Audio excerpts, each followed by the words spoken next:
नमस्कार दोस्तों। पीएफआई पर बैन लगा दिया गया। पॉपुलर फ्रंट ऑफ इंडिया एक ऐसा संगठन जिस पर देश विरोधी गतिविधियों में शामिल होने का आरोप है। तरह तरह के हथकंडे इन लोगों ने अपनाए हैं, लोगों को पथभ्रष्ट किया है, देश विरोधी ताकतों से पैसा लिया है और देश विरोधी गतिविधियों में उसको लगाया है। इन सब के बारे में सोशल मीडिया पर बहुत कुछ चला है, अखबारों में खूब छपा है, तमाम चीज़ें सामने आई हैं। लेकिन मेरा ध्यान दोस्तों इस पूरे प्रकरण में जिस मुद्दे पर गया है वो इस मुद्दे पर गया है कि आखिरकार इन लोगों ने अपना इस तरह का बेस बनाया कैसे। और देखिए, मैं सबसे ज़्यादा इस बात से चौंका हूँ कि इस देश में इंजीनियर, डॉक्टर, प्रोफेसर, हर तबके से जुड़े हुए लोग पीएफआई का हिस्सा बन चुके थे। और अगर इस पर बैन नहीं लगाया जाता तो आने वाले समय में ये देश के लिए एक बहुत बड़ा सिरदर्द बन सकता था। देखिए, मैं तो जो मीडिया के हिसाब से चीज़ें सामने आ रही हैं उसी के हिसाब से सारा कुछ विश्लेषण करना चाहूँगा। आपको कुछ चीज़ें दिखाऊंगा मैं आज। मैंने काफ़ी जानकारी कलेक्ट की है, इसलिए मैंने पीएफआई पर बैन के बाद वीडियो बनाने में थोड़ा समय भी लगाया कि आखिरकार क्यों हुआ ऐसा, इसके पीछे की कहानी क्या है और कौन कौन लोग इसमें जुड़े हुए थे। और वास्तव में ये चौंकाने वाली चीज़ें हैं। मैं इसके लिए थोड़ा सा डबल डिस्प्ले में आपको ले चलना चाहूँगा। देखिए, सोशल मीडिया पर कल से ही चल रहा है कि popular front of India band for 5 years under UAPA. हालांकि एक बहुत बड़ा सवाल ये है कि इसमें unlawful activities prevention act UAPA के तहत कि साहब इसे 5 साल के लिए ही क्यों बैन किया गया है। बहुत सारे सवाल हैं, तमाम सवाल उठ खड़े हुए हैं। मीडिया इस पर चर्चा भी कर रहा है। और ये देखिए, इस बारे में जो सरकारी आदेश है उसकी चिट्ठी भी आपको मैं दिखा रहा हूँ जो इस बारे में जारी किया गया है। और ये एक बड़ा मामला है। लेकिन ये जो खबर है दोस्तों, इस खबर ने मुझे सबसे ज़्यादा चौंकाया है। टाइम्स ऑफ इंडिया ने भी छापा है इसको, आज इंडियन एक्सप्रेस ने भी छापा है कि from techie to lecturer government employ arrested PFI man from all walks of life. उन्होंने कहा कि हर वर्ग में पीएफआई के जो एक्टिविस्ट थे वो पैदा हो चुके थे, चाहे वो टेक्निकल इंजीनियर हो या फिर लेक्चरार हो या कोई और हो। इन सब लोगों के बारे में विस्तार से आपको बताऊंगा। और ये सब चल रहा है कि जगह जगह पर फोर्स तैनात कर दी गई है। आरएसएस का जो दफ्तर है कोच्चि में, यानी कि केरल में, वहाँ पर भी फोर्स तैनात की गई है। दिल्ली पुलिस ज़बरदस्त एक्शन ले रही है और दिल्ली पुलिस ने 144 धारा 144 लगाई हुई है शाहीन बाग के इलाके में। बहुत सारी खबरें इसे लेकर चल रही हैं, लेकिन मैं वन बाय वन सबको लेना चाहूँगा। और पीएफआई, देखिए इसमें एक बात और है कि पीएफआई का जो पॉलिटिकल है SDPI, social democratic party of India, ये अभी इस पर बैन नहीं लगाया गया है। और ये बताया जा रहा है कि इसमें चुनाव आयोग अपना कुछ एक्शन ले सकता है और चुनाव आयोग इस पर सख्ती कर रहा है। तो मैं आपको दोस्तों डबल डिस्प्ले में देखिए कुछ और चीज़ें दिखाना चाहूँगा। इसमें एक ये खबर है कि 1400 केस फाइल किए गए हैं पीएफआई के कार्यकर्ताओं के खिलाफ पूरे देश में। एक तो अधिकृत जानकारी इस बारे में ये मिल रही है और इसमें तो बहुत सारी डिटेल्स है, उसमें जाने का कोई मतलब नहीं है। लेकिन ये खबर काफ़ी इम्पोर्टेंट है। इसमें काफ़ी कुछ लोगों के विचार विमर्श आपको देखने को मिलेंगे। देखिए, इसमें जो मैं आपको बता रहा था कि पीएफआई के जो लोग हैं उनके बारे में, और ये गतिविधियां जो इनकी हैं, ये आपके सामने स्क्रीन पर जो मैं दिखा रहा हूँ, इन लोगों के नाम ज़रा गौर से इनको देखिएगा आप। OMA सलाम, आप देख पा रहे हैं इसको।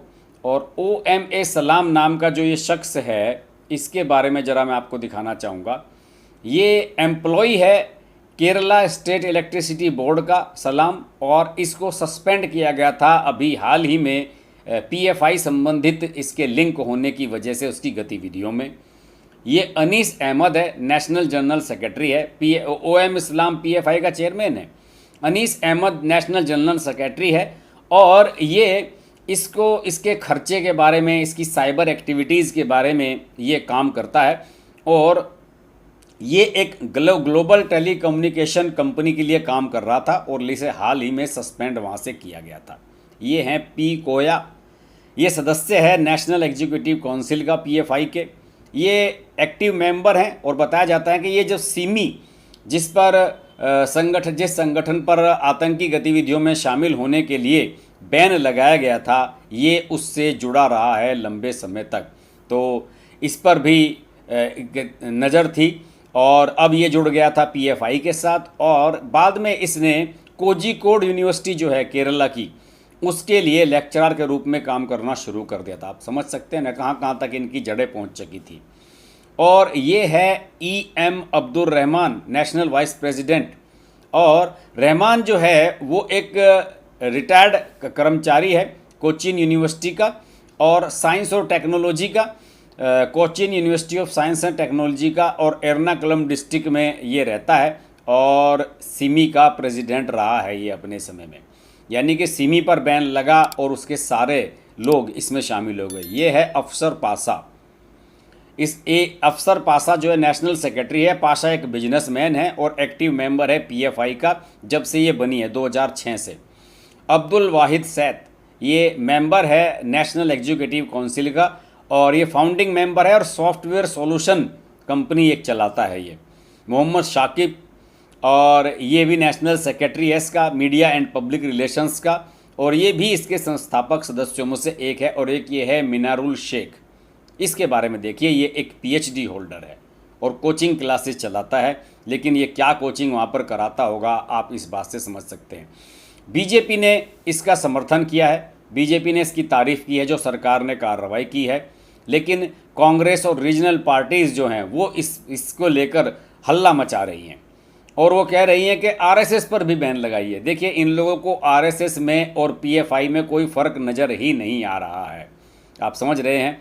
और ये देखिए, PFI political arms SDPI left out of centres ban preview.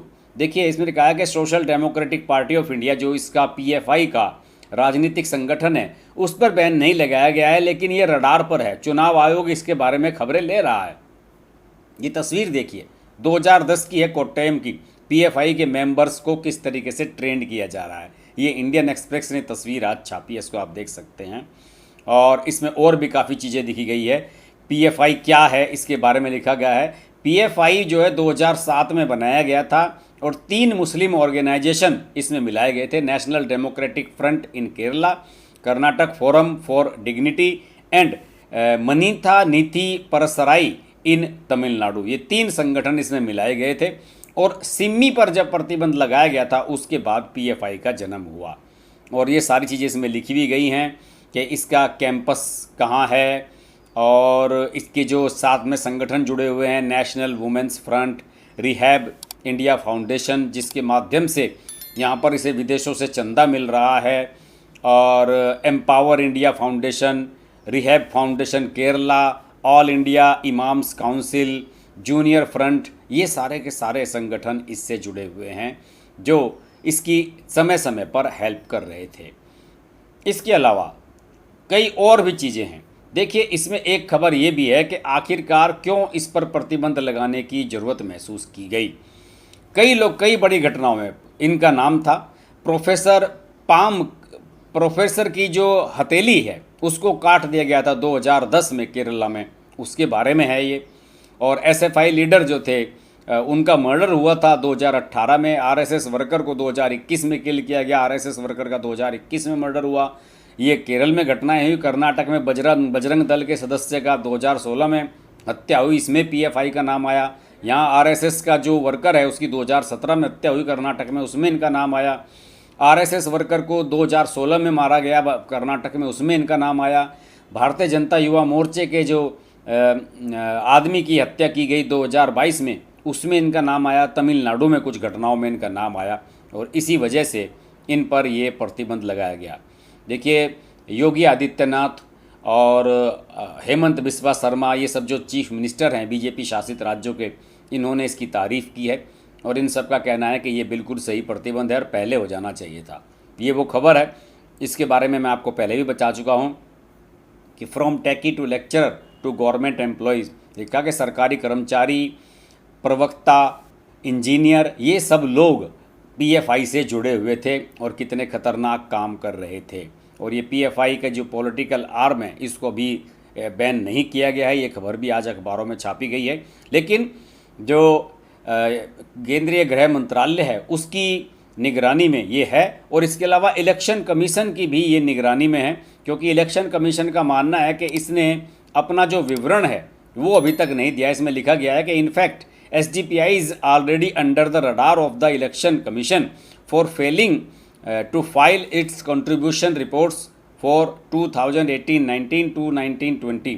2018 से 2020 के बीच की जो इनकी अपनी रिपोर्ट्स हैं वो उन्होंने चुनाव आयोग को नहीं दी हैं अपने खर्चे पानी की, उस पर भी ये रडार में हैं और हो सकता है कि इन पर भी जल्द कार्रवाई कर दी जाए। और देखिए, लालू प्रसाद यादव कह रहे हैं कि RSS पर भी बैन लगना चाहिए।